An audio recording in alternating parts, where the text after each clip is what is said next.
everybody. I want to thank you for the opportunity to present to you today. Today we're going to be talking about flow theory. Flow theory is one of many theories that researchers and educators have looked at to see how to best help students to learn. Flow theory is a state of mind. For example, I was thinking the other day about Michael Jordan. There was an article. Michael Jordan said that when he shoots a shot, that everybody on the court slows down, right? When he shoots, he already knows what they're going to do before they even know they're going to do it. He calls it his zone. So when you are learning, or when your students are learning, the goal is to get them into the flow state. And that flow state is where optimum learning takes place. Now, how does that happen? There are certain ways that it happens. One, you provide an environment for your students that has certain conditions.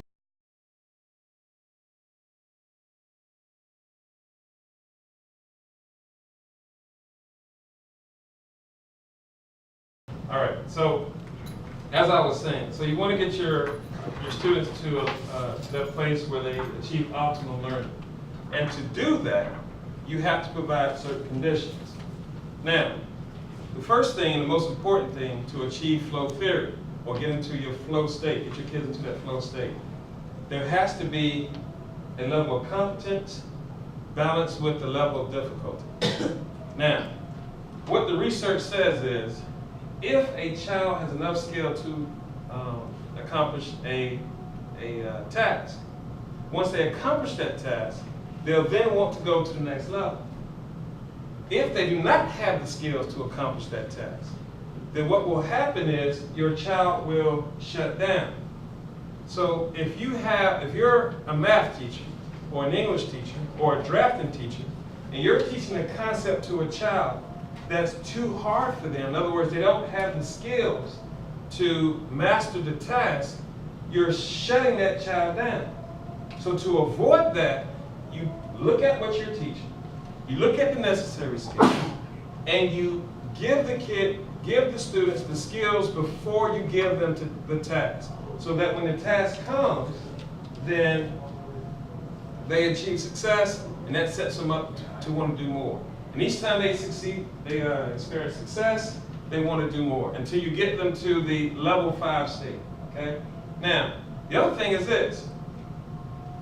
If your child is a high performer, and also the task is a high task, they will do the task but they are still bored. So to get them into their flow state, you have to entice them with their interest. In other words, give them something that they want to do that's related to what you're doing.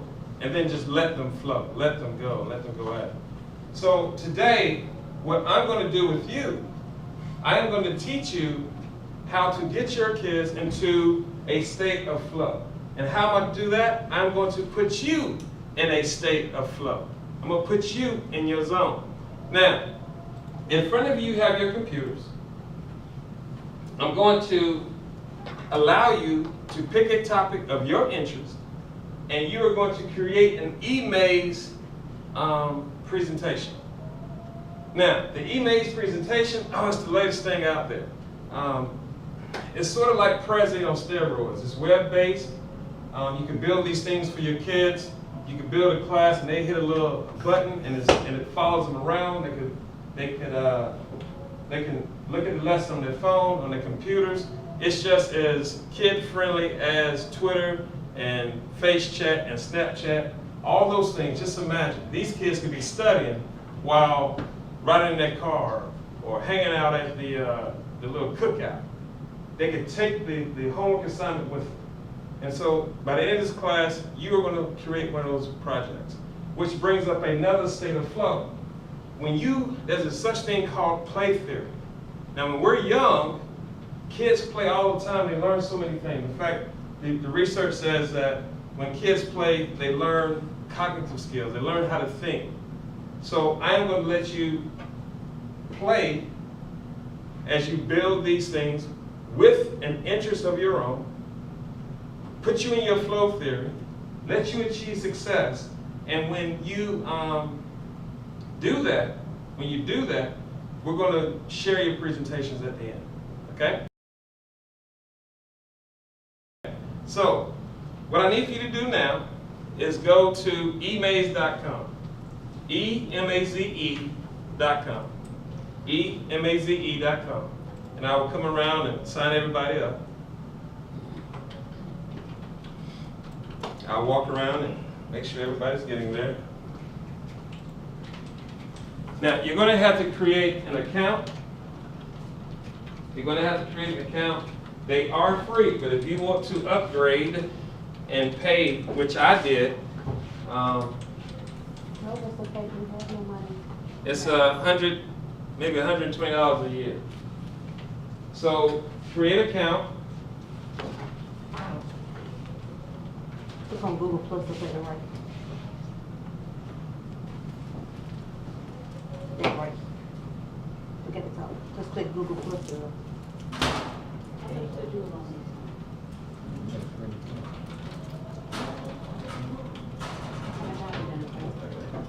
All right.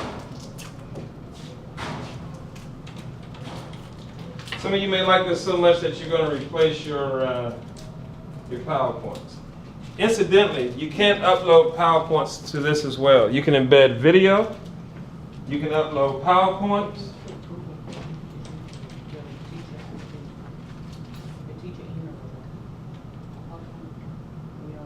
Just enter an email and a password. Good, good, good, good, good. I like the way you're doing that.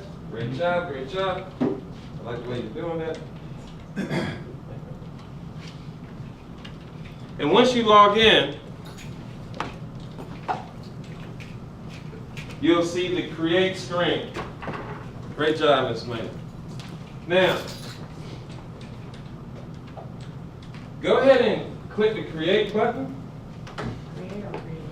Create new. Emaze has several themes. There are hundreds of them. Some of them you have to pay for, some of them are free. So when you create a presentation, you have to say what it is you want to create. Do you want to create a presentation, a website, a blog? We are creating a presentation. So click presentation. Click presentation. Scroll down, find a theme. Scroll down, find a theme. Select one that you like that represents you.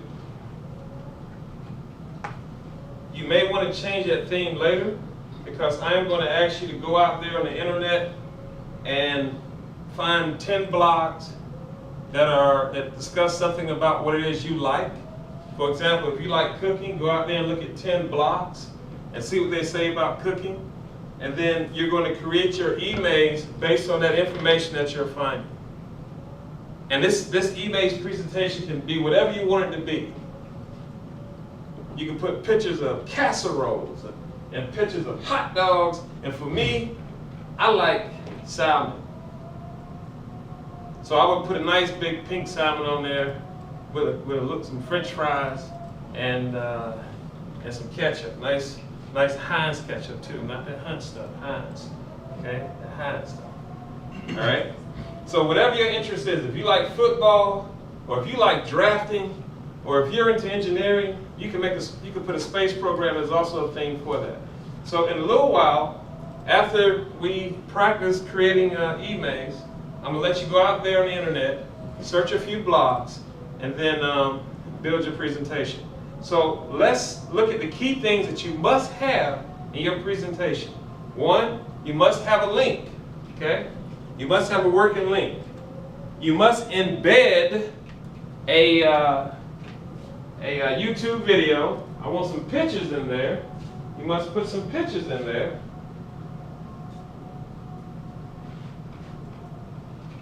And then finally, you'll have to share your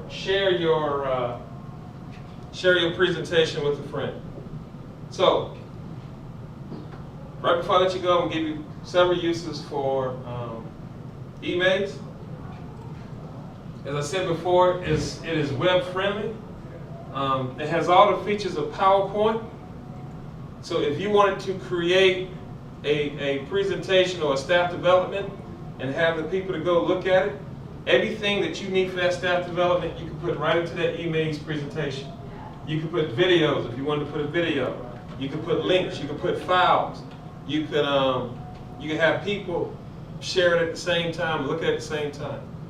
Or you can build your classes with this. Build lessons and then make them available to the kids, or you can just have fun and create cooking blogs. Okay?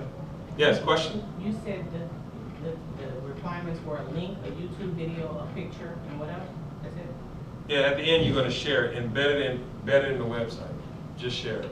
So, first thing, if you look at the top of the screen, you will find the menu bar. The menu bar allows you to embed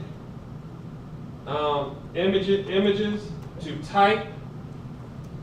Bold ideas begin here. I like that. Welcome today. Put your pictures in there and put widgets. We're not going to put a widget in there today, but if you are an advanced student, you can go ahead and put a widget in there if you like. Okay, so both. Can I ask a question? Strong minds think alike. Yes, ma'am. What's a widget? Okay, a widget is like, have you ever gone to a website and there's a calendar there? Yes. Well, you could just say, you could grab a widget and slide it over and the calendar will appear. Or Like on your cell phone. like on your cell phone. There's some widgets, you may want to have an email widget where you pull it over and it'll just post this thing where you could just have a response. So there are different kinds of widgets. You got to figure out which one it is that you want. Like this is a widget. They have background widgets and You know, like yours. if I had to define it, I would say it's a pre-made software program to give you something that's very convenient for you, like your clock. There's a clock on your phone. That's probably a widget. And they have different kind of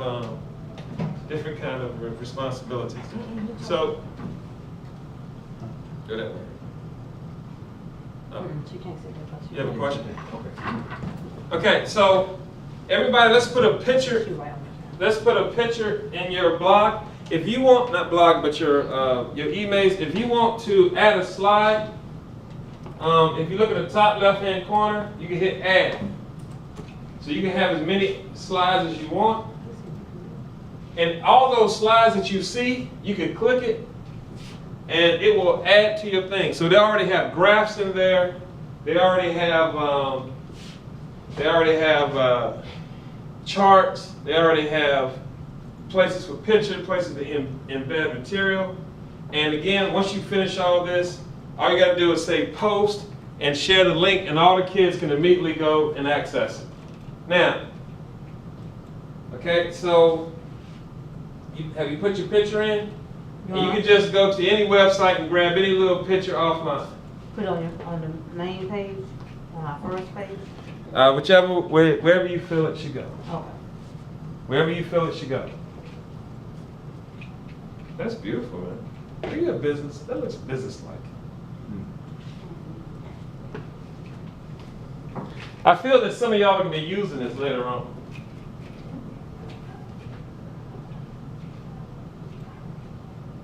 Please, when you have your picture in there, can you please turn your little mouse pad like a diamond? This is I'm working, this is I'm done. This is I'm working, this is I'm done. And that'll communicate to me that you are finished. You are still working because your pad has not been turned.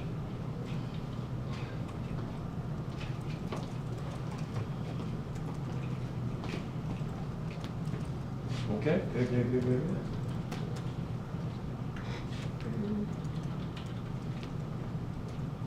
I see that you guys are moving along. Most people are finished.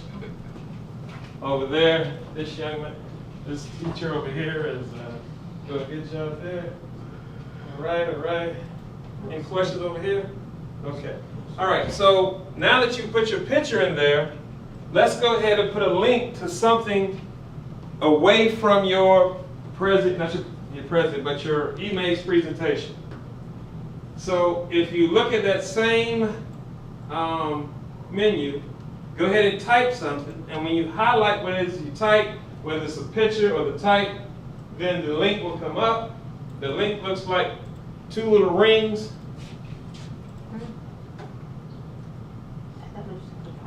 Oh. The link looks like, oh, you got it? No. Oh, link it to something. Yeah, create a hyperlink. Do you have to find the something first? Well, you may know, like, for example, whenever something's down in my house and I want to check my internet, I always go to www.fire.com.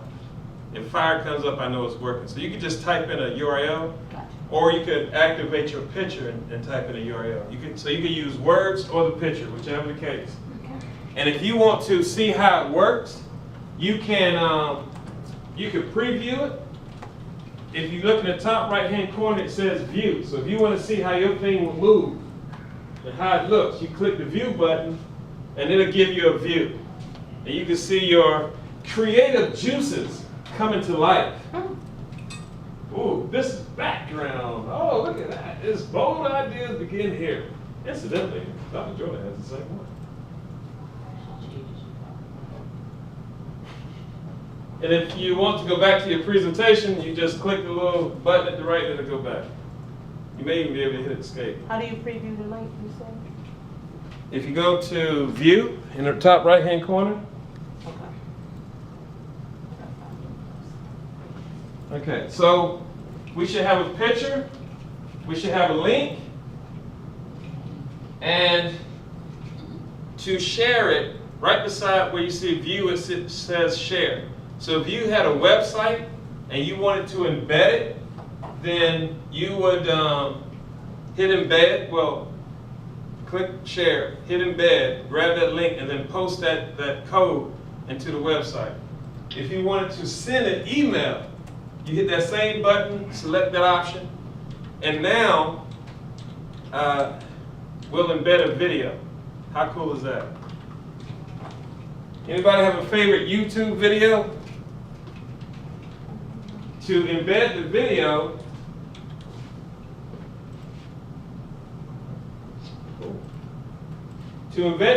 go up to Media, and just for FYI, you can put shapes in there too. You said media? Yeah, go to Media. Wait, not you? Oh. Now, if you now this is pretty cool. If you go to YouTube and you put a YouTube link in there, it will acknowledge that it's a YouTube link, and it will just do the YouTube thing for you. So why don't you go to YouTube right now, and then find a video, and then we'll embed it. And then after that, you'll put all your tools in there. Then I'll give you like 15 minutes or so to go out there and I'll give you 15 minutes or so to go out there and look at the blogs and create your site. Go to YouTube.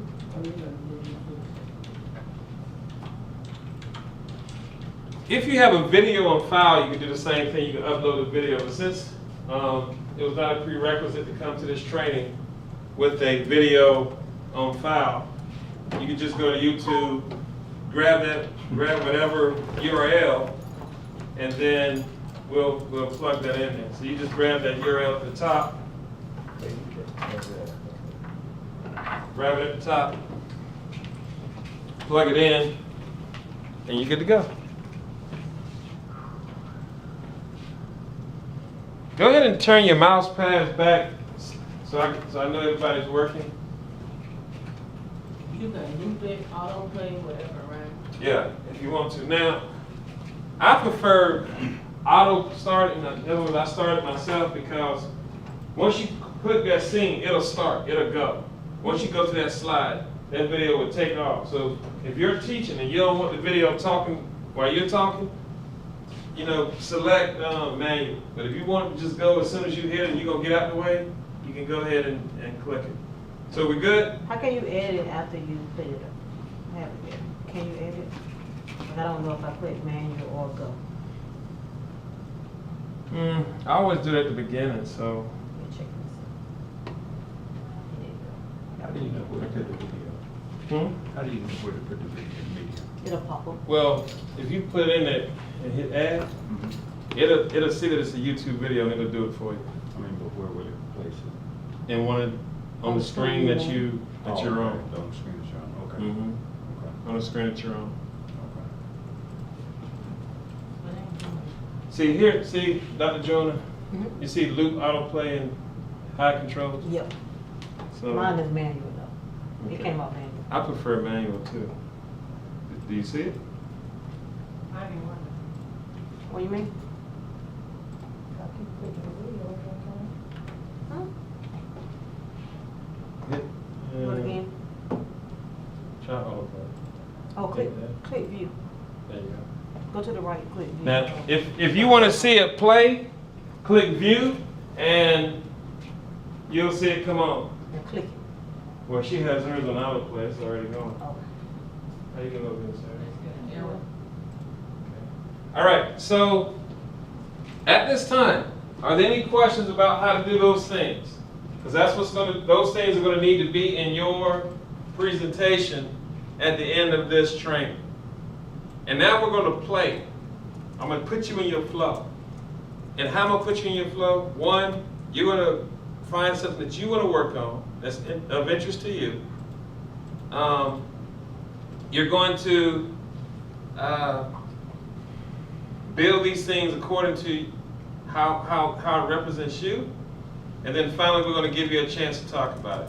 So at this time, I'm going to stop the video. I'm going to give you 15 minutes. And then, Like a half an hour, you want half an hour? if you have it, yeah. Okay. I'll give you half an hour to build your presentations.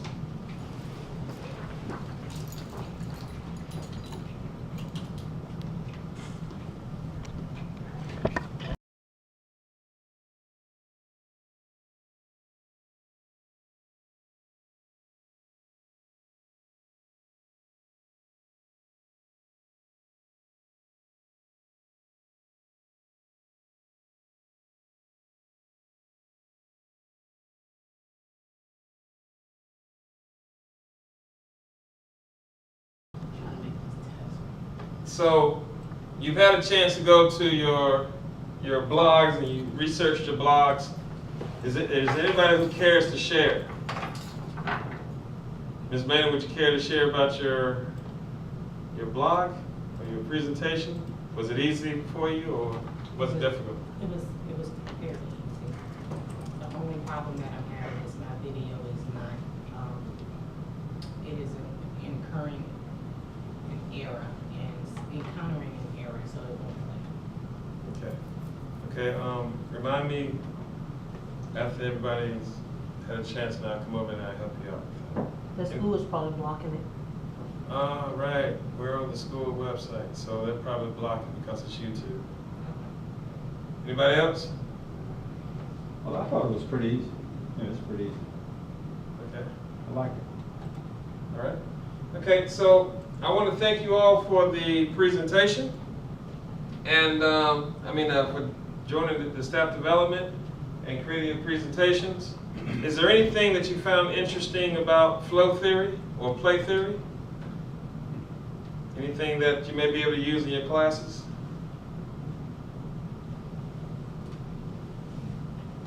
Yeah, the part about getting in their flow, where you give them something that's challenging, but they can do it, and then it engages them to want to do more. Okay, I do appreciate your time. That concludes our professional development for today. And please go back to your classrooms and find a way to apply these things and make a difference. Thank you very much. Hey.